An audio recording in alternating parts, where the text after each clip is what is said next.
आपली संस्कृती, आपले संस्कार सदा राहू दे आपल्या सोबत। भारताच्या महान ग्रंथांचे आणि काव्यांचे संपूर्ण संकलन सबस्क्राइब करा तिलक।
दादा, मी तुम्हाला वचन दिलं होतं की देवकीचं प्रत्येक अपत्य मी तुमच्याकडे सोपवीन। तर हा आपल्या देवकीचा पहिला पुत्र आहे।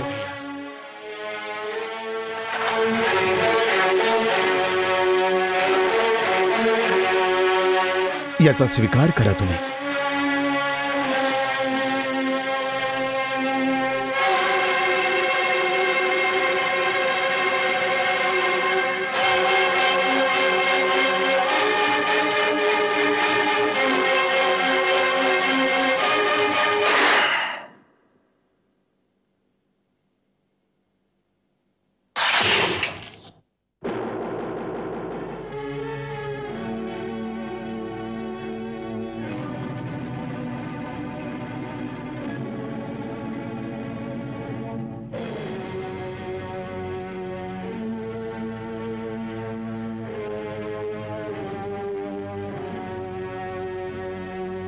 याचं नामकरण केलं का?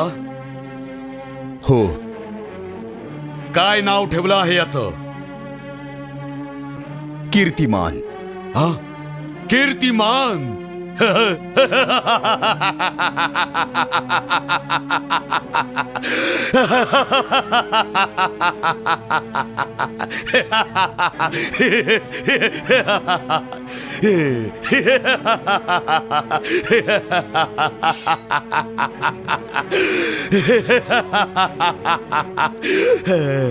एवढं छोटंसं बाळ आणि इतकं मोठं नाव, कीर्तिमान. वासुदेव, आम्ही तुझ्या प्रतिज्ञा पालनाने प्रसन्न झालो. तू खरोखर सत्यव्रत आहेस. घे, याला परत घेऊन जा. हा,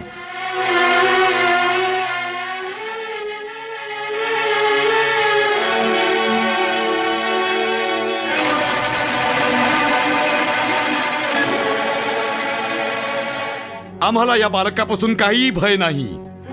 आकाशवाणीने तर 8व्या अपत्याबद्दल सांगितलं होतं. हे तर पहिलं अपत्य आहे.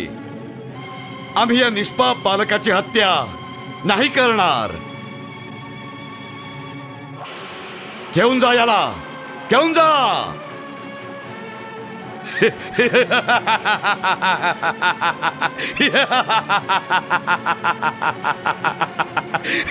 घेऊन जा.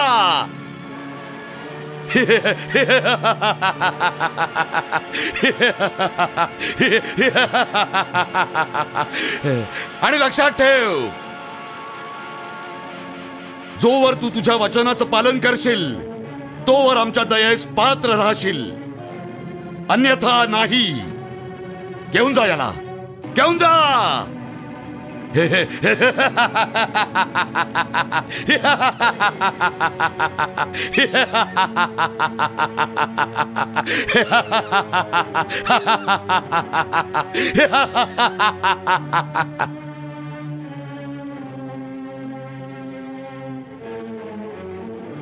प्रभू, ही कशी लीला आहे?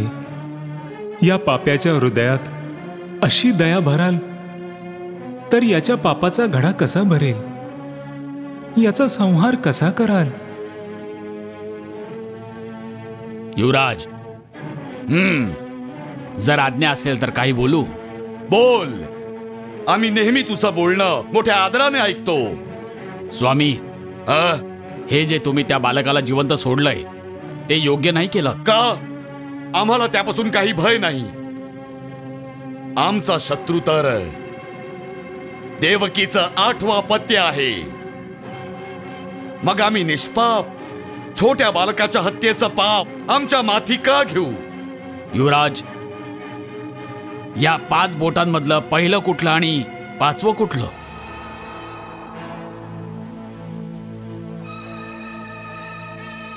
ते यावर अवलंबून आहे की तुम्ही मोजणं कुठल्या बाजूनी सुरू करता. कुठल्या फुलाचे जर 8 पाकळ्या असतील तर त्यातली प्रत्येक पाकळी 8वी असू शकते. हे विसरू नका की विष्णू देवांसाठी पक्षपात करतात आणि आपल्या शत्रूला नेहमी कपटाने मारत आलाय. आणि यावेळी त्यांनी आपली माया वापरून तुमच्या मनात हा करुण आणि दयेचा भाव उत्पन्न केलाय की तुम्ही निर्बल व्हावं, तुमचा निश्चय निर्बल व्हावा. हो,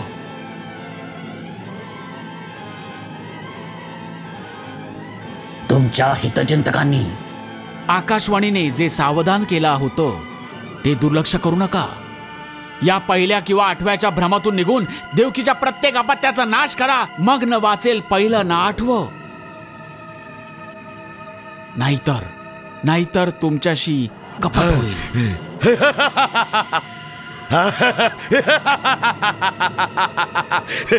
तू बरोबर बोलत आहेस, तू बरोबर बोलत आहेस. आम्ही कोणालाही आमच्या बरोबर कपट करू देणार नाही. हो, आता देवकीचं कुठलंच अपत्य जिवंत राहणार नाही. कोणतंच अपत्य जिवंत राहणार नाही. देवकीजी, देवकीजी, कुमार बाळाला घेऊन आले आहेत. खरंच?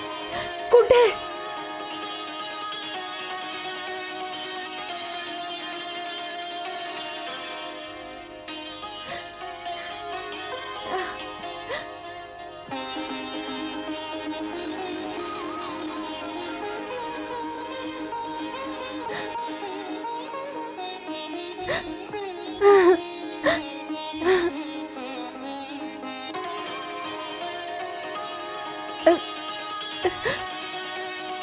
दादानी काहीच केलं नाही. हो,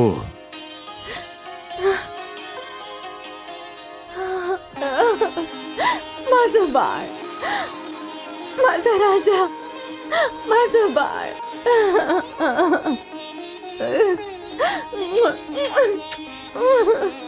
माझं बाळ कुठे गेलं होतं? कुठे गेलं होतं?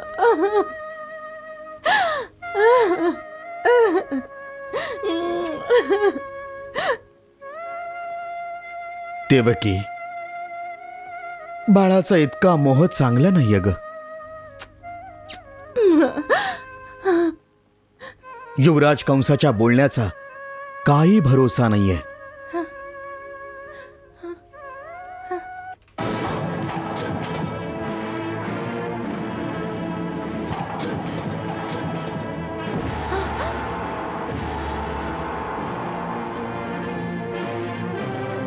नाही नाही, दे, हिला सांग की अपत्य माझ्याकडे दे. नाही, मी नाही देणार. कशी नाही देणार? सोडा. मी म्हणतो सोड त्याला. सोडा दादा. मी म्हणतो सोड. सोडा. सोड. सोडा. सोड. सोडा सोड. त्या बाळाला. दादा सोड. सोडा. सोड मला. दादा दया कर. सोड. सोड मला. दादा. सोड. माझ्या सोड मला. बाळाला सोडून दे दादा. हा. दादा नको मारूस माझ्या बाळाला. दादा दादा दादा, माझ्या बाळाला वाचवा. दादा नका मारू माझ्या बाळाला. माझ्या बाळाला मारू नका.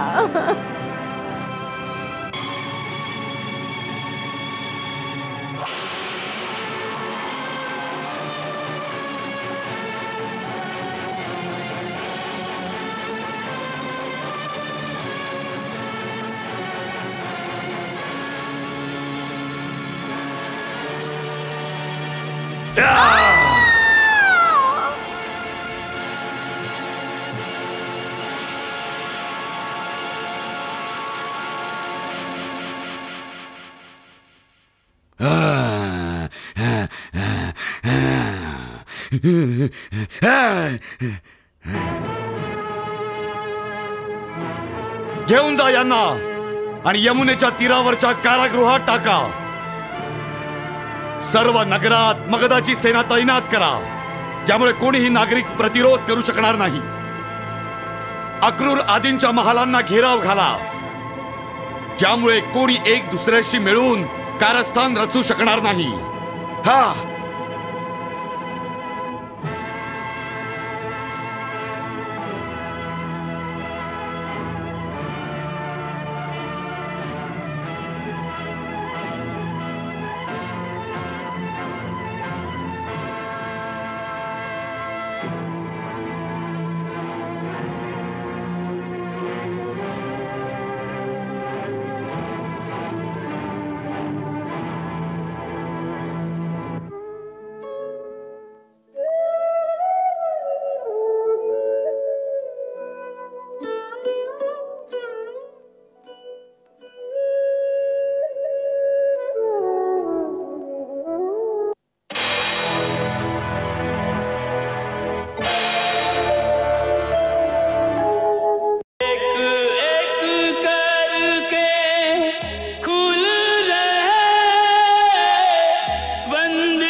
आँख के आगे आँख का तारा टूट गया, छाया अंधियारा।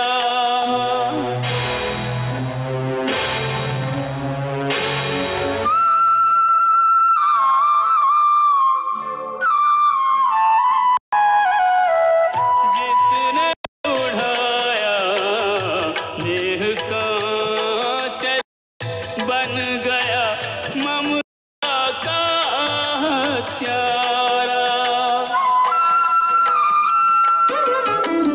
ये कैसा भाई जो बहन की कोख उजाड़ डाले, ओ विधना तेरे खेल निराले, ओ तेरे खेल निराले।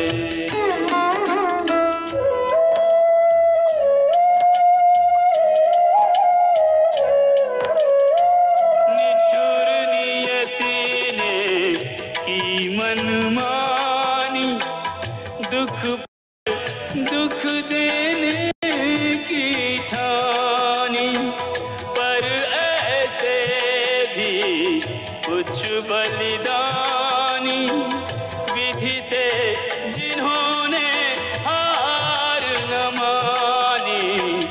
धर्म से प्रण से अपने वचन से एक पग तले न टाले, हो विधना तेरे खेल निराले, तेरे खेल निराले। बंदी रह के बन गए वासी, महलों के रहने वाले। हाय विधना विधना तेरे खेल निराले, तेरे खेल निराले।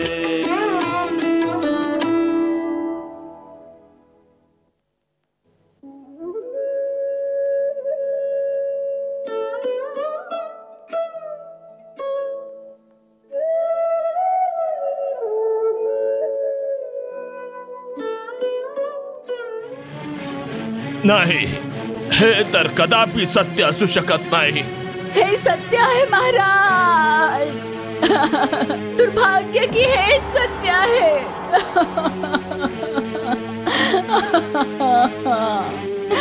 त्यावेळी मी राजकुमारी देवकीच्या सेवेतच होते महाराज, जेव्हा युवराज आणि त्याचे सगळे सैनिक तिथे आले आणि त्यांनी सर्व दासींना पकडून नेलं. मी कशी तरी वाचून एका पडद्यामागे जाऊन लपले महाराज. मी पाहिलं की राजकुमारी देवकी युवराजांच्या पाया पडून त्यांना दयेची भीक मागत होती, पण युवराजांनी अजिबात ऐकलं नाही. त्यांनी तान्या बाळाला पायाने पकडून त्याच्या नाजूकशा डोक्याला एका मोठ्याशा पेटीवर आपटलं महाराज.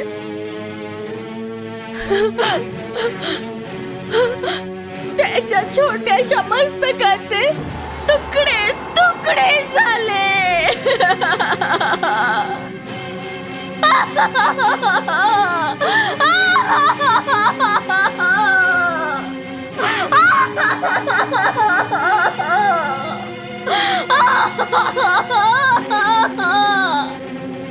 सैनिक, सैनिक, सैनिक! जी महाराज. सेनापतींना लगेच आमच्याकडे येण्याचा हुकूम द्या. जशी आज्ञा महाराज.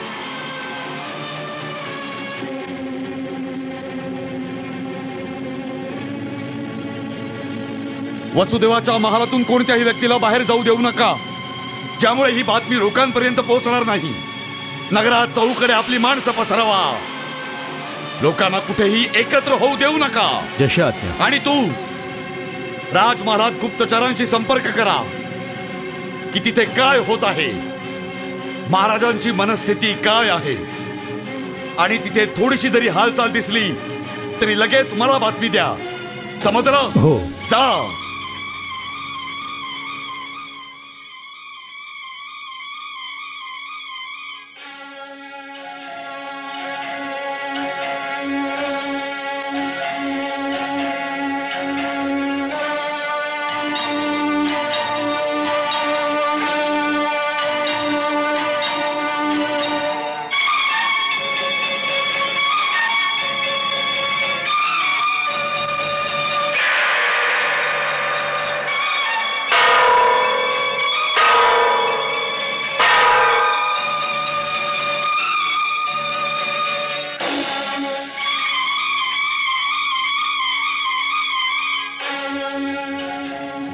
सेनानायक, आम्ही कंसाला बोलवण्याचा आदेश दिला होता, मग तो अजून का नाही आला?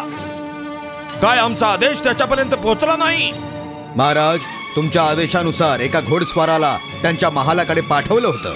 मग अजून तो का नाही आलाय? त्याला आमच्या आज्ञेचं उल्लंघन करायचं आहे का? वीरसेन, तू स्वतः सैनिकांना घेऊन एका कैद्याप्रमाणे त्याला आमच्या समोर घेऊन ये. तो राज्याचा अपराधी आहे. सैनिक पाठवायची तसदी घेऊ नका महाराज.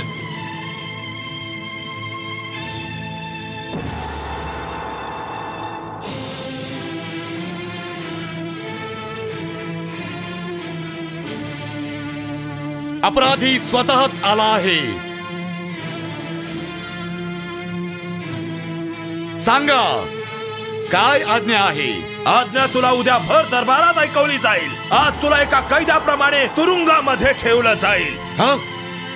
असा कुठला मोठा अपराध केला आहे मी की महाराज इतके क्रोधित झालेत? तू अपराध नाही केलायस, तू पाप केला आहेस. एक घृणास्पद पाप, महापाप. एका निर्दोष नवजात बालकाची हत्या करून विचारतो आहेस की काय पाप केला आहे मी? एका निष्पाप बालकाच्या रक्ताने हात मागताना तुझं हृदय नाही कापलं का? महाराज, जेव्हा एक वीर योद्धा चालत असतो तेव्हा त्याच्या पायाखाली शेकडो किडे मुंग्या मरतात. मग कोणाकोणाच्या मृत्यूमुळे त्याचं हृदय कापावं? तो कोणी किडा मुंगी नव्हता, एका माणसाचं मूल होत ते. एक माणूस होता. मग काय झालं? या जगात दररोज हजारो माणसं मरतात. अजून एक मेला म्हणून मानव जातीची काही फार मोठी हानी नाही होणार. माणसाच्या मरण्याने नाही, माणसाला मारण्याने मानव समाजाची हानी होते, देशाची हानी होते, धर्माची हानी होते. आणि ज्या देशात धर्माची हानी होते त्या देशाची पूर्णपणे अधोगती होते, तो नष्ट होतो. म्हणूनच राजाच्या हातात राजदंड असतो, ज्याने तो अशा महापाप करणाऱ्यांना योग्य दंड देऊन देश आणि धर्माची रक्षा करू शकेल. ओहो, एका बालकाच्या मरण्याने देश आणि धर्म दोन्ही संकटात पडतील हे मला माहित नव्हतं महाराज. जर माहित नव्हतं तर आता कळेल तुला. या राज्याचा प्रमुख सेनापती म्हणून तुझं कर्तव्य होतं की न्याय, धर्म आणि प्रजेचं रक्षण करणं. परंतु तू तुझ्या या कुकर्मांनी आपला देश, आपला धर्म आणि इतकंच नाही तर मानव जातीला कलंकित केलायस. अरे तू माणूस नाहीस, पशु आहेस, पशु. आणि जोवर आम्ही इथले राजा आहोत तोवर तुझ्यासारख्या पशुपासून आपला देश आणि आपल्या धर्माची रक्षा करत राहील. हा, मग आता एकच सरळ मार्ग आहे महाराज की तुम्ही राजाच नसावं.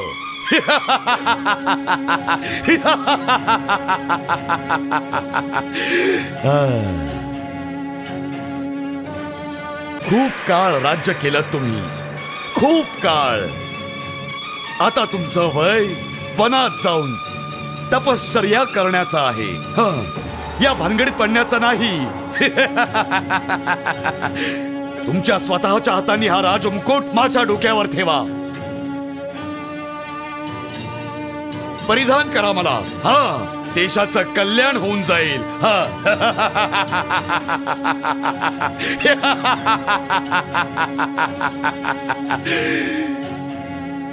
कंस, आठवतंय एकदा तू म्हणाला होतास की राज्य म्हणजे खीर नाही जी भुकेल्यांना वाटली जावी. त्याच प्रकारे हा राजमुकुट काही खेळणं नाही जे कुणा हट्टी मुलाला खेळायला दिलं जावं. याला मस्तकावर धारण करण्यासाठी योग्यता असावी लागते. योग्यता शक्तीचं दुसरं नाव आहे महाराज. आणि शक्ती केवळ तलवारीत आहे. हा राजद्रोही आहे, बंदी बनवा याला.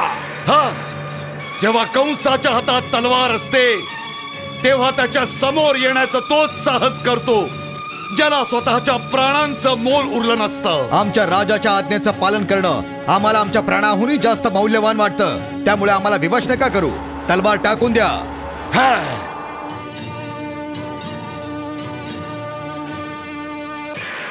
पुनश्च एकदा विचार कर. सैनिकाचं काम विचार करण्याचं नाही, आज्ञा पालनाचं असतं.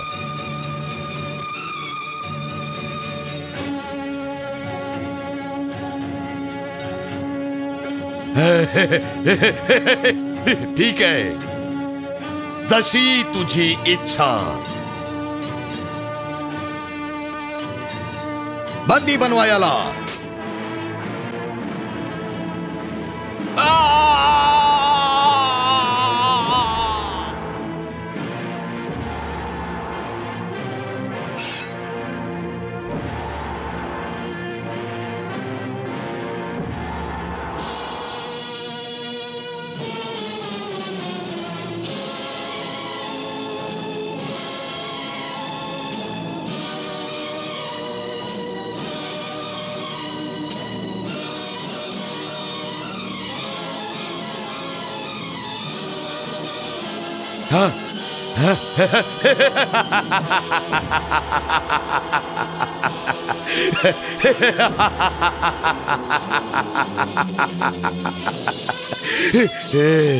पाहिलं, शक्ती कुणाच्या हातात आहे.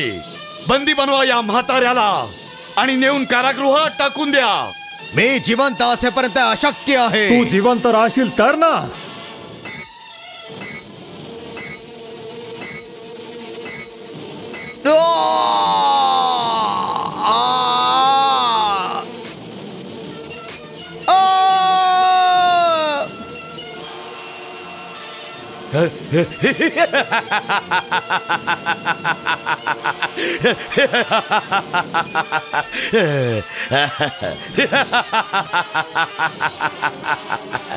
काय म्हाताऱ्या, तुला मला कैद करायचे होते ना.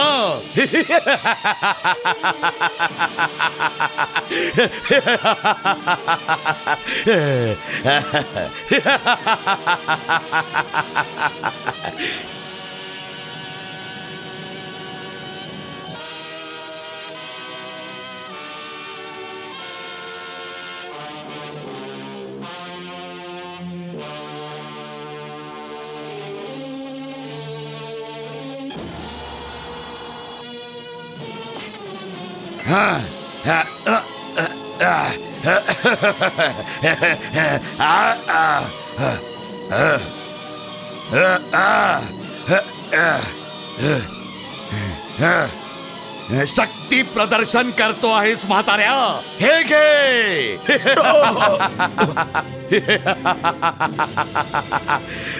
खूप शक्ती दाखवत होतास. तुझ्या म्हातारपणाची दया येते मला. नाही कंस, मला कुड्या राजद्रोह्याची दया नको आहे. मला तू तुझ्या हाताने मारून टाक जेणेकरून मला वीरगती प्राप्त होईल. वीरगती प्राप्त करणं वीरांचं काम आहे. तू त्या योग्यतेचा नाहीस. घेऊन जा याला माझ्या नजरेसमोरून. नाही कंसा, नाही कंसा, नाही. कंसा, कंसा, कंसा, माझी तुझ्याकडे एकच विनंती आहे. तू मला तुझ्या हाताने मारून टाक. कंसा, मला तुझ्या हाताने मारून टाक.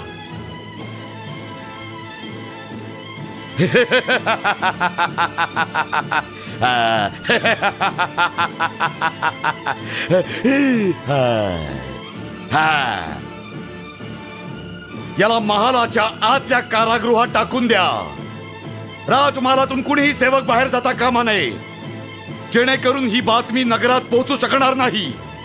चहूबाजून आपले सैनिक पसरवा. समजलं? हा.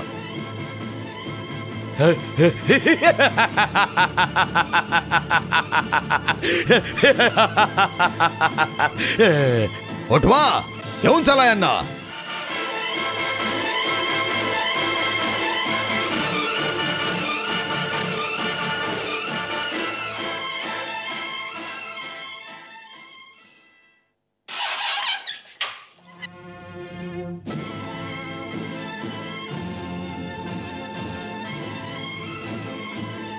चल रे म्हाताऱ्या.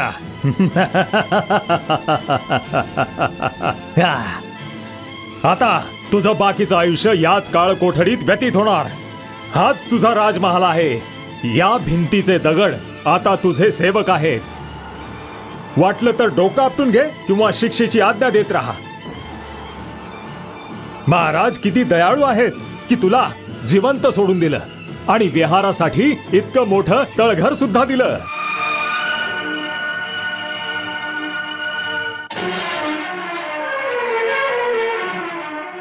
बंद करा.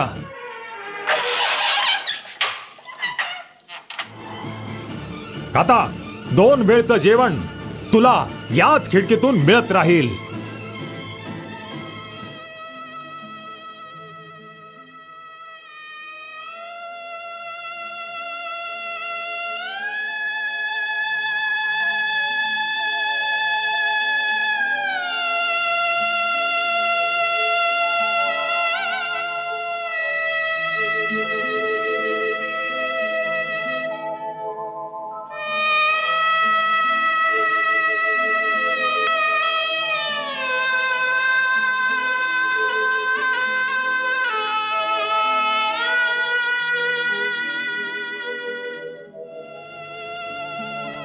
प्रभू, जर कुण्या पित्याला असा पुत्र द्यायचा असेल तर त्यावर एक कृपा नक्की कर की पुत्र जन्माच्या वेळीच त्या पित्याचा मृत्यू होऊन जाईल.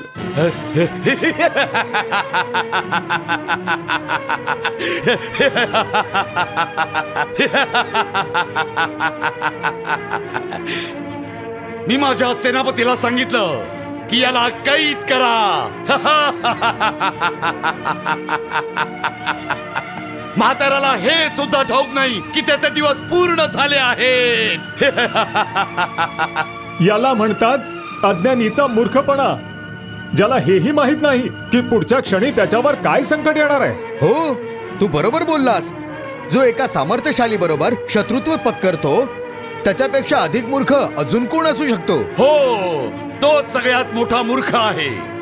आणि एका मूर्खाच्या हाती राज्य कारभार नाही सोपवला जात. म्हणूनच मी या राज्याची सत्ता माझ्या हातात घेण्यासाठी विवश झालो आहे. सत्य आहे महाराज. हर तऱ्हेने तुम्हीच या राज्याचे खरे अधिकारी आहात. आणि जो तुमच्या अधिकारांवर संशय घेईल तो देशद्रोही आहे, राजद्रोही आहे. बरोबर. ज्या कुणावर देशद्रोहाचा संशय असेल त्या सर्वांना बंदी बनवलं पाहिजे. हो. नाही, आता कोणालाही बंदी बनवलं जाणार नाही, नाहीतर जनतेत असंतोष पसरेल. आता केवळ त्यांच्या निवासस्थानांना घेराव घातला जावा. अनेक संधी साधू लोक वाऱ्याची दिशा पाहून स्वतःची मान झुकवून तुमच्या सेवेत रुजू होतील. आणि हो, सध्या कुणालाही एकमेकांना भेटू दिलं जाऊ नये. त्या म्हाताऱ्याचे जितके निष्ठावान समर्थक आहेत केवळ त्यांनाच बंदी बनवलं जावं. हो हो हो हो हो हो. जर जनतेमध्ये कुणी डोकं वर काढलंच तर त्याचं डोकं उडवलं जावं. सेनानायक, पकडा सगळ्यांना, पकडा. वाचवा मला. कोणालाही जाऊ देऊ नका. रक्षण करा आमचं. त्या बाजूने जा.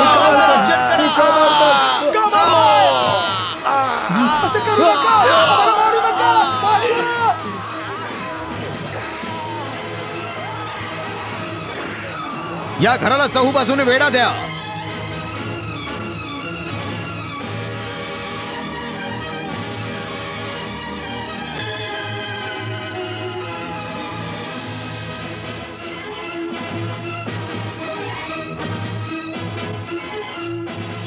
तुम्हाला बाहेर जाण्याची आज्ञा नाहीये. का? हे सगळं काय आहे?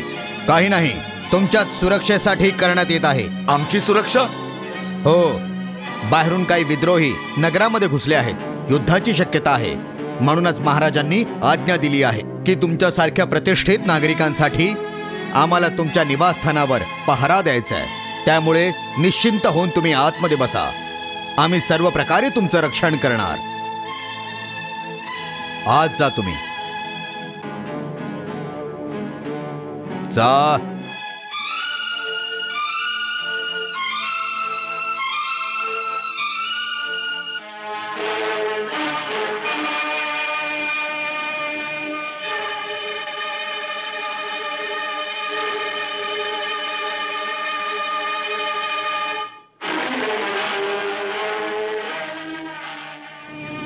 काय झालं?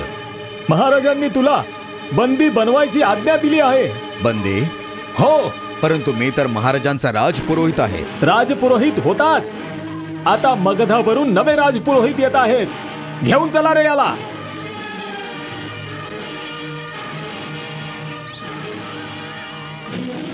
विचार करा महाराज, चारी बाजूने सेना उभी आहे.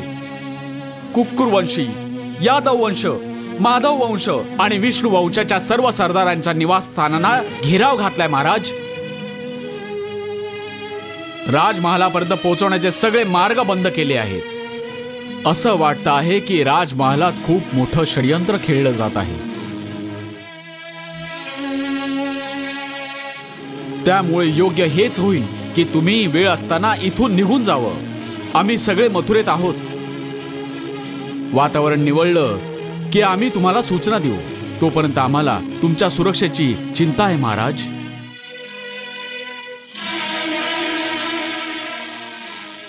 आमच्या सुरक्षिततेची चिंता करणारे समोर उभे आहेत. महाराज, सैनिकांची एक तुकडी आपल्या महालाला चारही बाजूंनी वेढा देते. आता विचार करा महाराज. विचार झालाय महाराज. तुम्ही आमचे आदरणीय महाराज आहात. आम्ही तुम्हाला अशा संकटामध्ये एकट्याला नाही सोडू शकत. या वेळेला तुम्हाला आमची प्रार्थना ऐकून इकडनं दूर निघून जावं लागेल. आम्ही राजा आहोत. ही आमच्यासाठी खूप लज्जाजनक बाब असेल की त्यांचा हा राजा अगदी चोरांप्रमाणे पळून गेला. आम्ही राजाप्रमाणे जगलो आहोत तर राजाप्रमाणेच मरणार आहोत. तुम्ही आमची चिंता करू नका.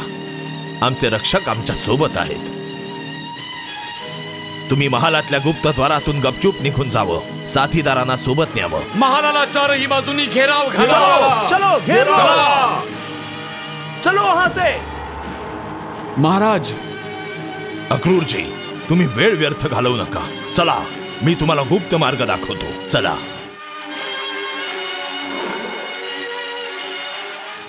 तुम्ही या गुप्त दरवाजाने लगेचच निघून जावं.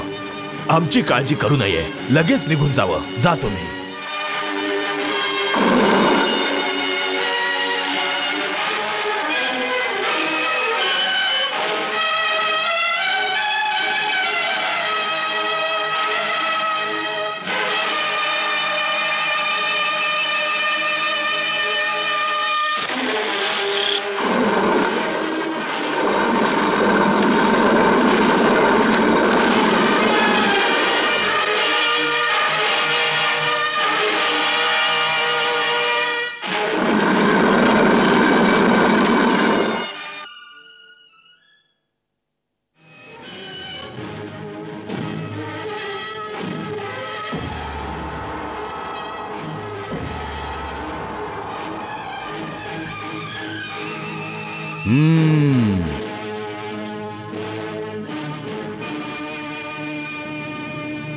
हे सगळं काय आहे? त्याला बंदी बनवा. बंदी बनवा? कोणाच्या आज्ञेवरून? महाराजांच्या आज्ञेवरून. महाराजांच्या आज्ञेवरून? कुठल्या अपराधासाठी? तुझा अपराध आहे देशद्रोह. देशद्रोह? तुला माहित नाही की मी कोण आहे? माहित आहे. तू मथुरेचा प्रधानमंत्री होतास. होतास? हो, परंतु तुला हे माहित नाहीये की आता मथुरेचा प्रधानमंत्री मी आहे. प्रधानमंत्री? घेऊन जायला. पंतप्रधान पकडले गेले. राजपुरोहितांना बंदी बनवलं गेलं. आपल्या गुप्तचरांच्या सांगण्यानुसार महाराज उग्रसेन अजूनही राजमहालातच आहेत. कंसाने त्यांना बंदी बनवून एखाद्या गुप्त ठिकाणी ठेवलंय. ते गुप्त स्थान कुठे आहे याचा पत्ता लागलेला नाही. यासाठीच बहुधा कंसाने संपूर्ण नगरात जमावबंदी केली आहे, ज्यामुळे ना लोक एकमेकांना भेटू शकतील, ना ही बातमी नगरामध्ये पसरेल. कंसाची ही चाल अगदी यशस्वी झाली. कंसाने तर ही खेळी यशस्वी करून दाखवली, परंतु आता आपण कोणती खेळी खेळायची त्या बाबतीत विचार केला जावा. आता विचार करण्यासारखं उरलंय तरी काय? नीती असं सांगते की जेव्हा शत्रूंचं पारडं जड असतं तेव्हा त्याच्यापासून दूर जायचं. त्यामुळे माझा तर हाच सल्ला आहे की ही वेळ कंसाचा विरोध करण्यासाठी उपयुक्त नाहीये. याआधी की तो यादव सरदारांना एक एक करून बंदी बनवेल, आपण सर्वांनी इथून बाहेर पडून इतरत्र गेलं पाहिजे. हो, एक गोष्ट लगेच केली पाहिजे. जितक्या लवकर शक्य होईल स्त्री आणि मुलांना नगरीतून आपापल्या प्रांतात पाठवून द्या, कारण मगधच्या सैनिकांचा काही भरोसा नाही. मी आणि मित्रसेन आजच कुमार वासुदेवाची दुसरी पत्नी रोहिणीला रात्रीच इथून बाहेर काढून गोकुळात नंदरायाकडे पोचवून येतो. कुमार वासुदेव आणि नंदरायजी एकाच आजोबांची मुले आहेत. त्यामुळे देवी रोहिणी तिथे सुरक्षित आणि सुखी राहतील. परंतु मी या क्षणी माझ्या पतीला इथे कारागृहात सोडून मथुरेहून कशी निघू शकेन? जा, अक्रूरजींना सांगा मला इथेच राहू द्या. या क्षणी भले माझ्या पती समवेत नाही, परंतु याच नगरात त्यांच्या जवळ तरी असेन. देवी रोहिणी, तुमचे विचार अतिशय उच्च आणि प्रशंसनीय आहेत, परंतु हे नका विसरू की यावेळी तुम्ही आम्हा विष्णुवंशाच्या राणी आहात. महाराज नजर कैदेत आहेत. देवी देवकी वसुदेवांसह कारागृहात आहेत. अशा संकट समयी एक तुम्हीच आशेचा किरण असा आहात, ज्यांच्याकडे पाहून समस्त यादवांचं धैर्य अतूट राहील. यादव जातीचं मार्गदर्शन करण्यासाठी तुमची अतिशय आवश्यकता आहे. अशी ही वेळ येऊ शकते की तुम्हाला यादव सेनेचं नेतृत्व करावं लागेल. म्हणूनच याआधी की कंस तुम्हाला देखील बंदी बनवेल, तुम्हाला इथून निघून जायला हवं.